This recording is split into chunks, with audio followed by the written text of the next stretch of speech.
Perkenalkan, nama saya Danang Aji Prasetyo. Saya mahasiswa Teknik Geologi UPN Veteran Yogyakarta angkatan 2017.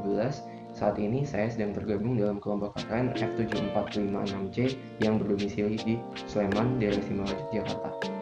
Selamat pagi, selamat siang, selamat sore, selamat malam. Selamat datang kembali di video ini. Pada video kedua ini kita akan belajar tentang aplikasi Microsoft Word. Pada video ini kita akan belajar tentang beberapa fitur dalam Microsoft Word yang berguna dalam pembuatan tulisan yang sistematis, yang memiliki bab dan sub-bab tertentu seperti tulisan berupa laporan, karya ilmiah, dan buku. Jadi Microsoft Word itu memiliki berbagai fitur atau kelengkapan yang dapat membantu kita untuk membuat tulisan-tulisan seperti itu dengan lebih mudah. Mungkin langsung saja kita ke Microsoft Word-nya. Di sini kita sudah memiliki suatu draft tulisan, tentunya masih dengan pengaturan yang default.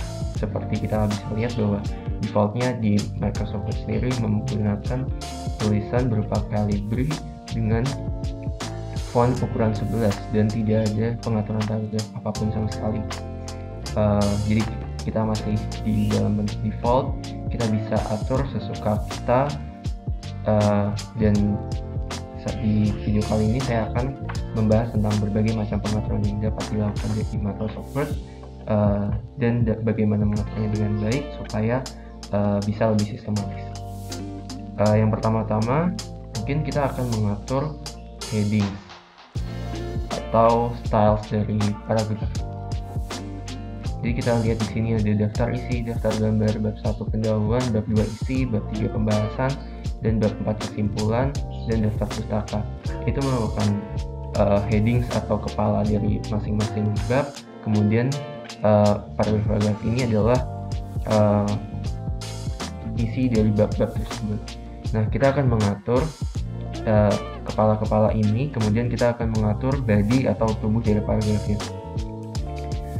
Nah, pada heading sendiri itu kita bisa atur di sini.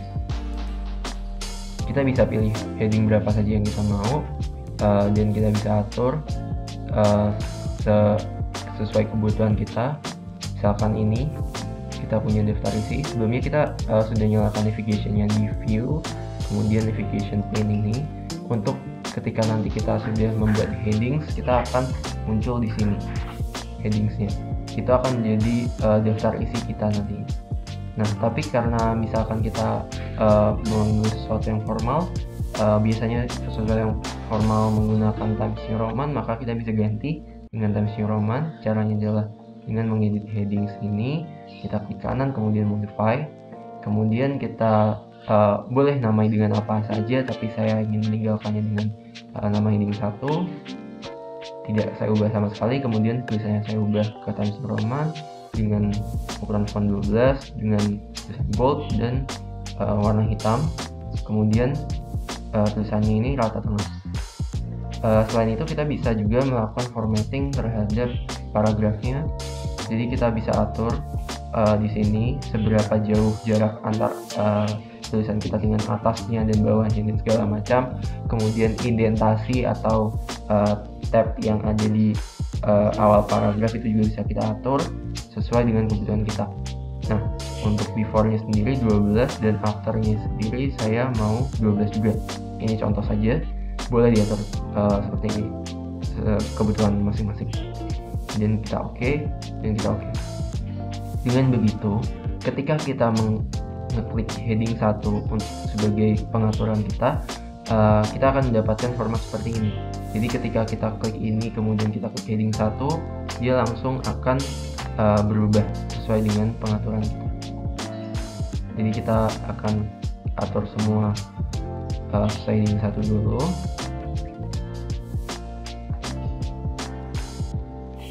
Seperti yang saya bilang bahwa dengan cara seperti ini akan lebih sistematis. Karena apa? Nantinya ini akan terregistrasi di headings di navigasinya. Kemudian nanti kita bisa langsung masukkan ke daftar isi. Itu adalah yang saya sebut sebagai sistematis.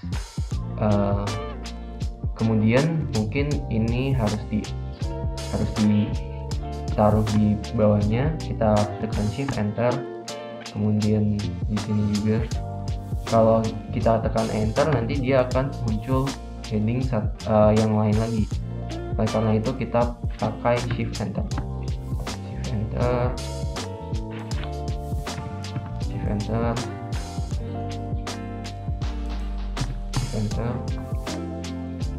kemudian tidak usah lihat dulu ya. Jadi kita bisa lihat bahwa di sini dia ke bawah tulisannya tapi tidak muncul heading baru, dia tetap terregistrasi sebagai heading yang sama atau judul yang sama. Kemudian apabila kita punya subbab atau subheading, kita bisa lakukan itu terserah kita, berbagai tingkat, ada heading 1, heading 2 dan sebagainya, itu bisa terus berlanjut. Kemudian untuk paragrafnya kita bisa lakukan pengaturan di normal, terserah sebenarnya, tapi saya biasanya menggunakan normal sebagai pengaturan paragraf. Biasanya saya menggunakan Times New Roman 12, automatic berarti sudah hitam, dan tidak bold tentunya. Dan mungkin bisa kita lakukan pengaturan pada paragrafnya dengan before sebanyak 6 dan after sebanyak 6 sama. Kemudian indentasi saya set 1 cm, hanya di first line-nya saja. Hanya di first line-nya saja 1 cm. Maaf, berarti ininya 0.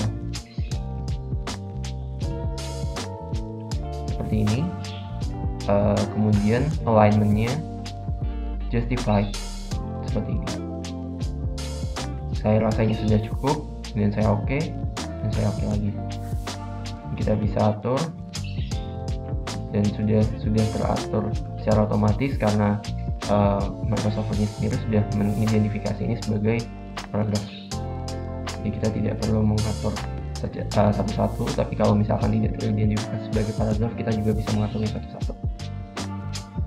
Kemudian misalkan kita mau memasukkan gambar, kita bisa contohnya di sini enter seperti biasa untuk menurunkan kursornya. Kemudian bisa kita lakukan di insert picture, bisa kita lakukan dengan membuka foldernya, kemudian drag and drag istilahnya seperti ini. Saya biasanya melakukan seperti ini, tapi kita bisa juga lakukan dari insert pictures, kemudian this device, dan kita bisa cari di folder manapun yang kita butuhkan. Tapi saya sudah memasukkan gambarnya seperti ini, dan saya rasa sudah cukup. Saatnya untuk memberikan keterangan pada gambar. Berikan keterangan bisa dengan insert captions, kemudian ya tentunya sebagai defaultnya ini kan menggunakan bahasa Inggris, tapi kita bisa lakukan gambar pelabelan baru pada gambar. Misalkan kita mau melabeli dengan foto,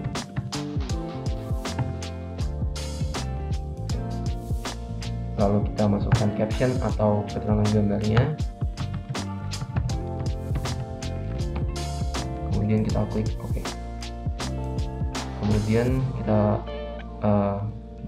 berikan rata tengah. Ini sudah cukup menurut saya. Jadi seperti inilah pengaturan saya. Kemudian di sini kita bisa lihat ada suatu makalah umumnya terdapat berbagai sumber atau citasi. Apabila kita blok semua tulisan ini, ada blok-blok yang lebih tua warnanya, abu-abu tua. Ini adalah citasi-citasi yang sudah saya masukkan.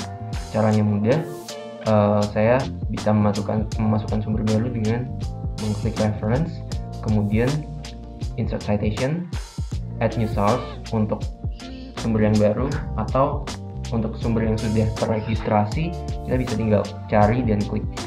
Tapi misalkan untuk sumber yang baru kita bisa klik ini, kemudian kita bisa masukkan apa saja yang informasi yang dibutuhkan. Misalkan kita mendapatkan informasi tersebut dari jurnal artikel, kita bisa masukkan penulisnya, title-nya, nama jurnalnya, kemudian tahun pembuatannya, halaman berapa hingga berapa, dan semuanya sudah ada panduan di sini.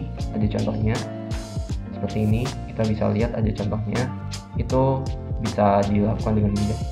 Tapi karena ini sudah saya masukkan, jadi saya tidak usah memasukkan citasi baru. Jadi misalkan nih, ini belum saya masukkan, bisa saya hapus dulu mungkin.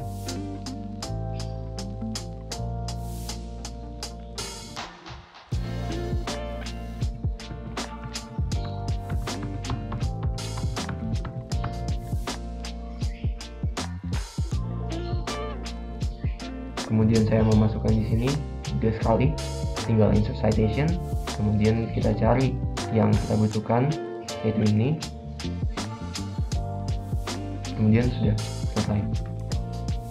Kita lakukan di semua bagian teks, kemudian kita bisa masukkan daftar pustaka secara otomatis juga, yaitu dengan bibliografi. Kemudian bisa kita lakukan pengaturan dengan berbagai style. Biasanya bibliografi atau daftar pustaka itu memiliki berbagai style yang bisa kita atur, tapi apabila kita sudah pas menggunakan APA, kita bisa langsung insert bibliografi dan semuanya akan terregistrasi secara otomatis karena kita sudah memasukkannya dalam sistem yang ada pada Microsoft Office-nya sendiri. Kemudian ini sudah selesai seperti ini. Misalkan apabila kita sudah cukup puas, maka bisa kita masukkan daftar isi juga dan daftar gambar secara otomatis juga. Misalkan daftar isi bisa kita masukkan dari sini table of contents, kemudian bisa kita lakukan berbagai pengaturan sesuai dengan default yang sudah ada. Seperti ini misalkan, atau bisa kita masukkan secara otomatis.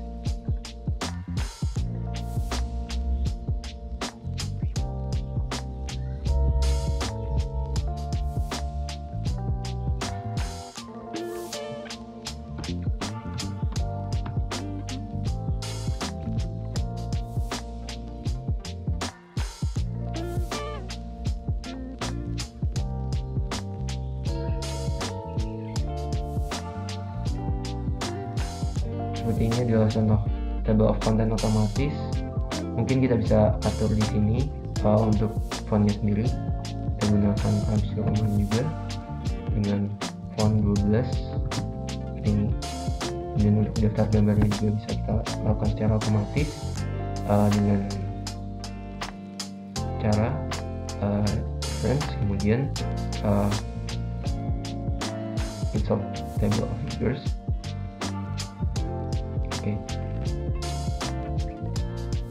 Ini akan lebih mudah apabila kita mengerjakan dokumen dengan jumlah halaman yang banyak, jumlah data yang banyak, dengan daftar gambar dan daftar isi yang banyak. Sehingga ketika nantinya ada perubahan, kita tinggal klik kanan dan update field. Ada pilihan apabila kita mau mengupdate hanya nomor halamannya saja, kita klik ini, dan apabila kita mengupdate keseluruhan tabelnya, itu kita klik yang ini. Tapi untuk biasanya saya hanya menggunakan yang edit halamannya saja.